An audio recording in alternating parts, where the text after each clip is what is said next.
You have some time to look at questions 1 to 4.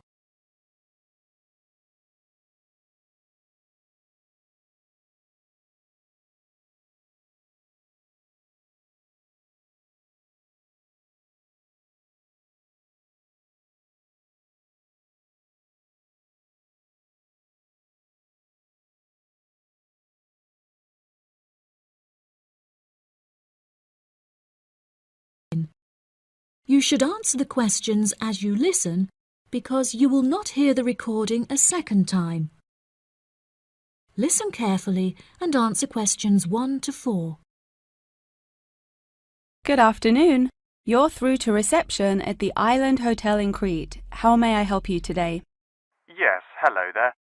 I'm hoping to book a double room for my wife and myself for about 2 weeks, from the 25th of April of this year. Firstly, could you tell me whether it's particularly hot during this time? Yes, of course, sir. During late April and early May, the daytime temperature shouldn't exceed 19 degrees Celsius. But the weather has been rather erratic and difficult to predict in recent years, so I am unable to say for certain. Okay, that sounds good. My wife doesn't like going outside when it's very hot. I haven't booked flights yet, but I must say that I'm unfamiliar with Crete and its transport system. Does the hotel provide an airport shuttle service? Yes, sir. We provide a complimentary airport pickup service for all our guests. It takes about 40 minutes to get here from the airport, but it's at least 60 minutes at rush hours. And you will be provided with a fully air-conditioned shuttle bus. Okay, excellent. In that case, do you have any rooms available for the dates I gave you? I shall have a look on the system now for you, sir. Bear with me just a moment. Yes, sir. I can see now that we have several rooms available. Would you prefer a garden view or a sea view?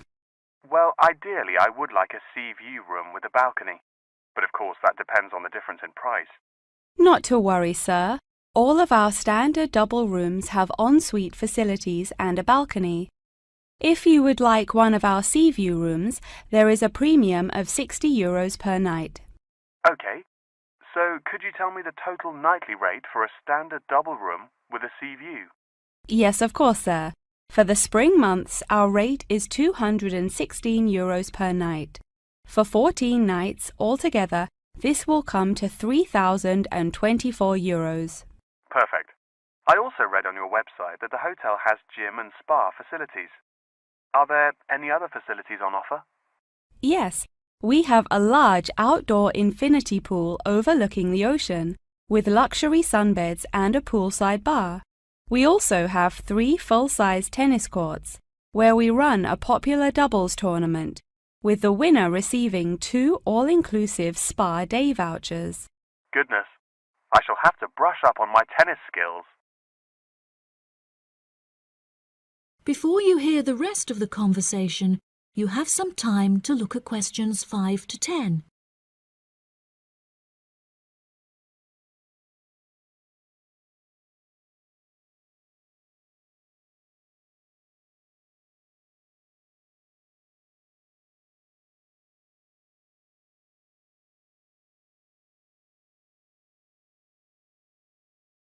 Now listen and answer questions 5 to 10.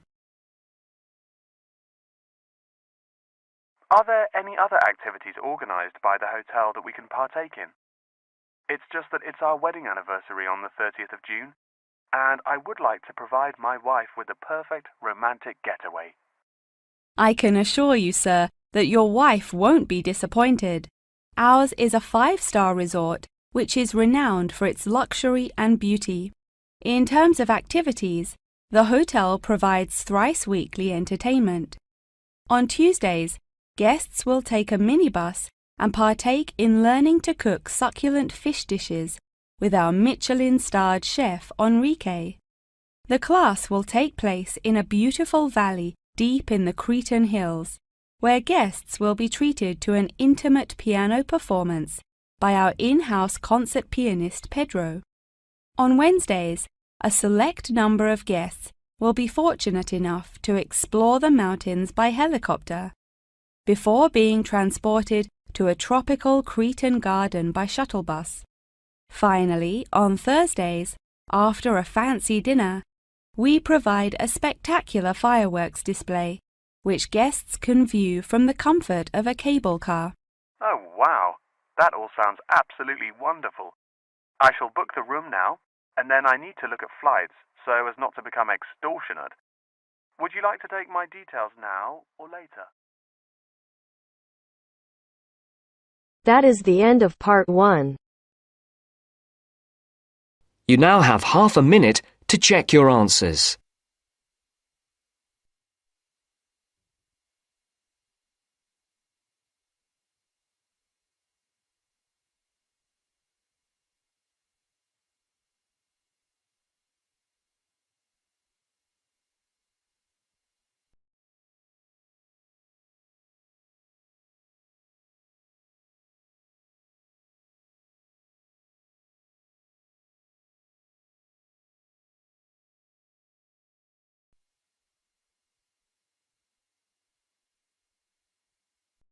Now turns to part 2. Part 2. You will hear a podcast on Canberra's theme park. Now you have some time to look at questions 11 to 16.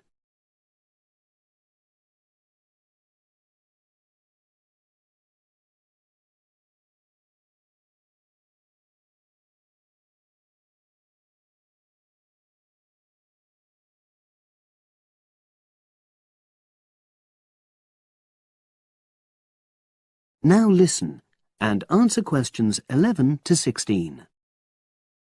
Welcome to Canberra's Park podcast. In the next few minutes, I'll tell you a little about the park and the amazing things we have to offer. We like to think that Canberra's offers more than other theme parks. Like them, we have a variety of exciting rides for people of all ages, but Canberra's also places strong emphasis on the educational experience for its visitors. Not boring facts, but lots of interactive exhibits. Although it's mainly an outdoor experience, we do have some indoor activities if the weather gets too dreadful. The park's got a lovely, well-established feel, set in 80 acres of beautiful countryside, about 3 miles south of the tourist resort of Dulchester. The park was set up in 1997 by the Canberra family, but then taken over by new owners in 2004, who have maintained the original vision of the Canberras. It has lots of old trees, hundreds of flower beds, and a gorgeous lake. Canberra's has over 45 different rides, exhibits, and arcades. All but one of these is free once you've paid your entrance fee. We charge a small fee for our newest ride to reduce the length of the queues. You don't pay anything for parking. A family ticket for a family of 4 works out at about £8 per person, which is amazing value. Full details of current prices are shown on our website, along with full details of rides, etc., and directions for getting to us. We also have a number of special offers. For example, if you live locally, why not join our Adventurers Club, which entitles you to 50% off ticket prices all year round, and a special lane for all rides and exhibits, which means you don't have to wait to get into any part of the park. See the Offers tab on the website. We've recently added a number of new exhibits to the park, and we're particularly proud of our Future Farm Zone, which houses over 20 different species of animals, from chipmunks to dairy cows. The emphasis is on getting near to the animals. All of them can be petted, and you can buy food for feeding the animals. Many of our younger visitors say that this is the high point of their visit. And speaking of food, don't let the animals have all the fun. We have a total of 7 different catering outlets on the site. We're open 10 to 5:30 all year round, and cold drinks and snacks can be bought at any time during opening hours. And hot food is available most of the day in the Hungry Horse Cafe from 11 until 5, just half an hour before closing time. Now you have some time to look at questions 17 to 20.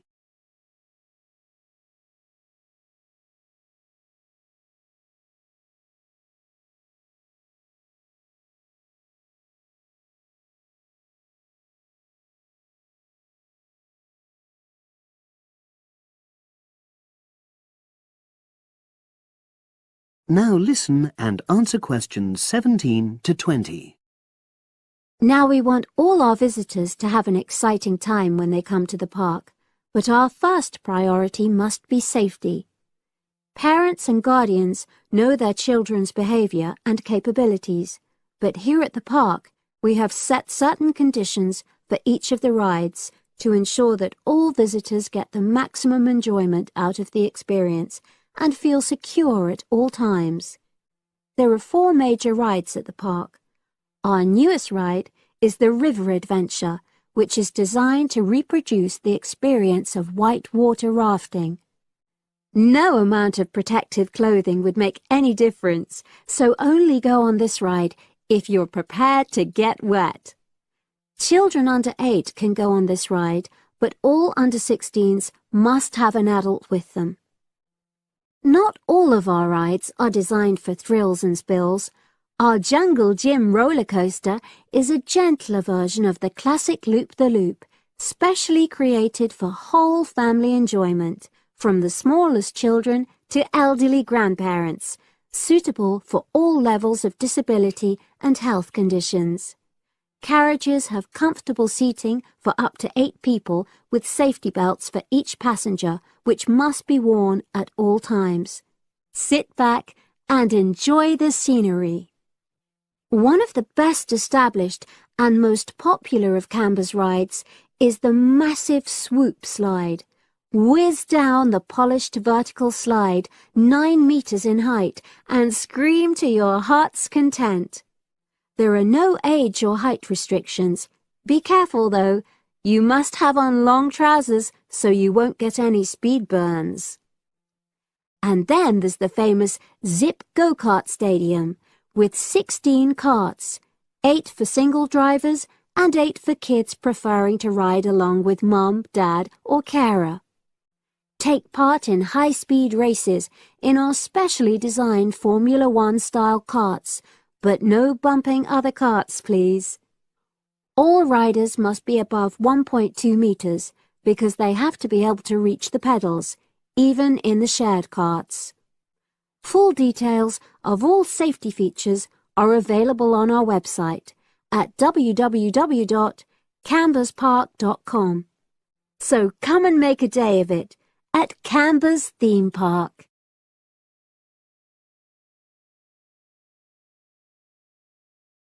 That is the end of part 2. You now have half a minute to check your answers.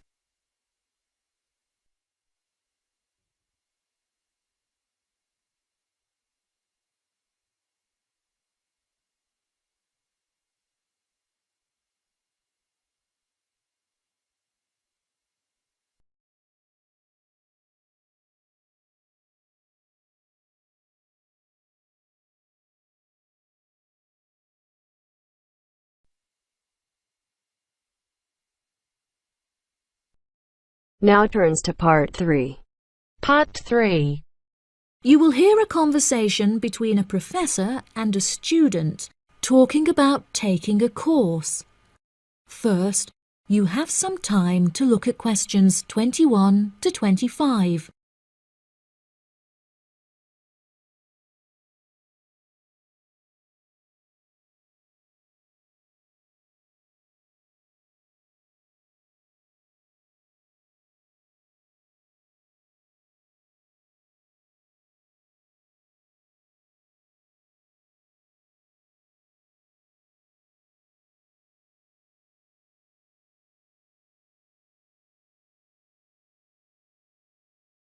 Now listen carefully and answer questions 21 to 25. Excuse me, Dr. Twain. May I speak with you for a minute? Of course, please come in. I'm Charlotte York. I'm considering taking your course in tourism. Right. Well, Charlotte, how can I help you? I have been considering studying tourism. However, it is such an important decision that I would like to seek some advice about it first. Would you mind answering some of my questions? Absolutely. Fire away. Well, I have been discussing courses with my parents, and they are concerned that I will not be able to get a well-paid job with a degree in tourism. The reason that I want to study the course is that I have a great interest in the subject, and I think I would really enjoy it. I believe the only way that I will enjoy my life is if I enjoy my career. Happiness is far more important than money, don't you think? Absolutely. I would much rather be happy and poor rather than rich and miserable. Money cannot buy you happiness. I'm glad you agree. You needn't worry about money, Charlotte. A large part of the tourism course is dedicated to teaching students how to manage finances, a skill that you can apply to your everyday life as well. I would also recommend that you take a sideline course in time management, as this can be incredibly useful in efficiently planning your workload. Efficiency is the key to success. I'll remember that. Now, I have found that some students have natural talents that really help them to succeed in the course. Communication skills, for example, can be very beneficial. Do you have any strengths? Maths was always my favourite subject at school, so I really enjoy solving mathematical problems. However, I find statistics quite difficult. I have always been very capable and self-sufficient. I have a lot of confidence in my abilities and will take the initiative in situations without needing to depend on anyone else for their help. That's a really great quality to have and will be particularly useful if you choose to study tourism. That's great. I would recommend that you spend some of your time researching the course. A lot of people who are uneducated on the subject claim that tourism is a shrinking industry and that it will become irrelevant in the future. If you study the published research, however, you will see that the truth is quite the opposite. The industry has, in fact, grown significantly as people have developed an ever-increasing interest in culture and travel. Have you compared the university course with a polytechnic? Yes, I have. I was interested in studying the course in modules. However, the university doesn't offer that option. I don't have enough funds to be able to attend an expensive university, so I was relieved to see that the course is quite affordable. I also considered attending a summer school instead of university to save money, and so that I could work during the rest of the year.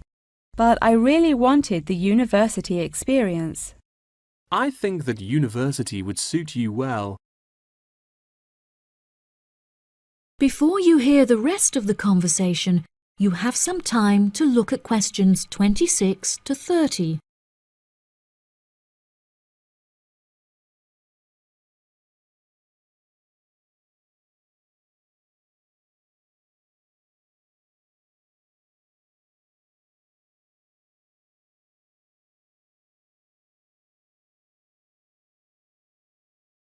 Now listen and answer questions 26 to 30.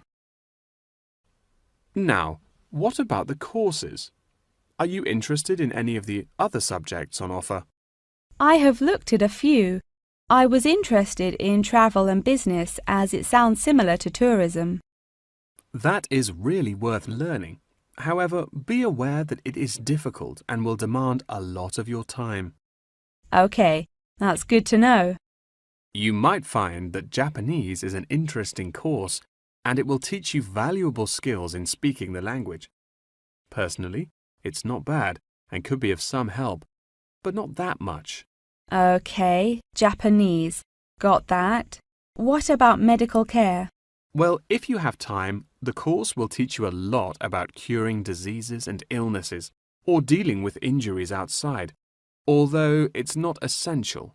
So, okay, if it's useful, I'll take it.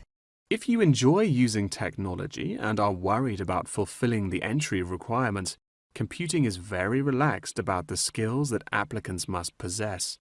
I'm terrible with computers, so I'm not sure that I would enjoy that course. How about public relations? Yes, I would recommend that course. It would be related to entering the tourism industry, as it will educate you on how to approach clients and develop associations with them. That's great. Thank you so much for your help. That is the end of part 3. You now have half a minute to check your answers.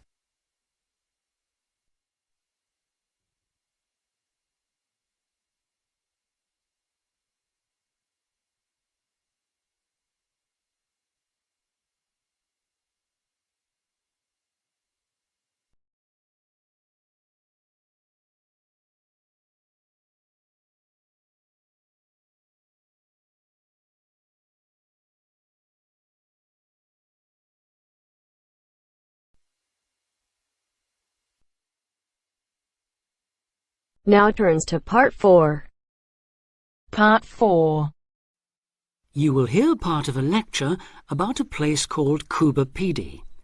Listen carefully and answer questions 31 to 36.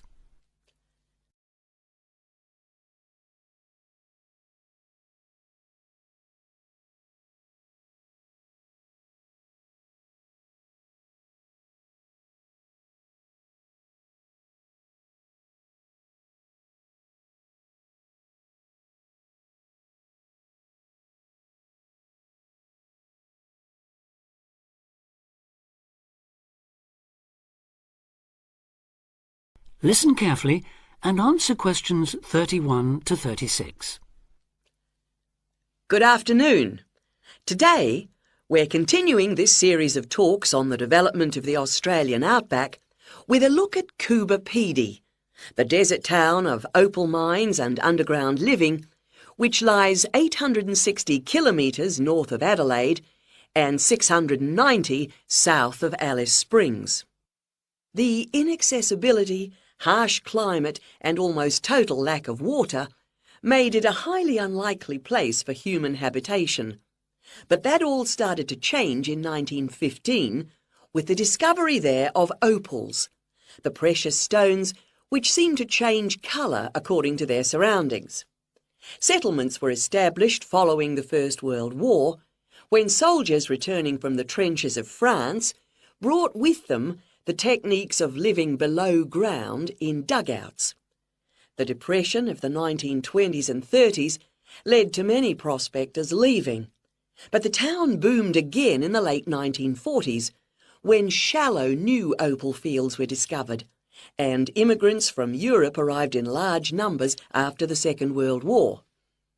It must be remembered, though, just how hostile conditions were. Daytime summer temperatures reached well over 50 degrees centigrade, winter nights were bitterly cold, and dense dust storms regularly blanketed the town. To cope with this, more and more people began living in disused mines and purpose-built subterranean houses, where the temperature remains at a comfortable 25 degrees all year round, so that eventually around 70% of the town's inhabitants had made their homes beneath the surface. This led to the construction of hotels and even churches below ground, as well as an entire underground shopping centre, the only one in the world.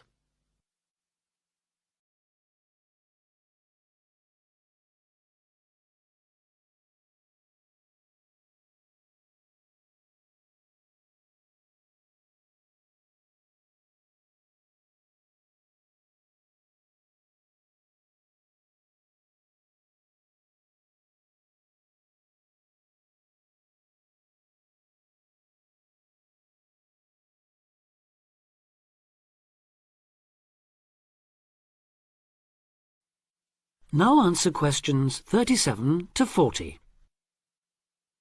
Perhaps not surprisingly, this has now led to the emergence of a secondary industry, tourism. increasing numbers of visitors come to see the tunnels and the caves with their ventilation shafts, the weird machines lying about in the town, and, just beyond it in the scorched red desert, the conical hills thrown up by the world's biggest opal mines. It's a logical stopping place for travellers too. The nearest town to Coober Pedy is Woomera, in the prohibited area once used for launching space rockets. But even that is an enormous distance away. Within the town itself, there are plenty of hotel rooms and a number of ethnic restaurants. Remember that Coober Pedy is one of the most multicultural places in Australia, with an estimated 45 nationalities represented, and its very own Opal Museum. A short distance from town, there's a section of the enormous barrier that runs thousands of kilometres across the country, the dingo fence, which is meant to keep these predatory wild dogs out of the sheep farming areas. Another attraction just outside town are the sets of various films made there, including Mad Max 3, as well as The Red Planet and Until the End of the World. Names that reflect the harshness of the terrain and temperatures there. The name Coober Pedy, incidentally, comes from an Aboriginal expression meaning white man's hole in the ground. Next, I'd like to go on to talk about Broken Hill, another mining town, but one that...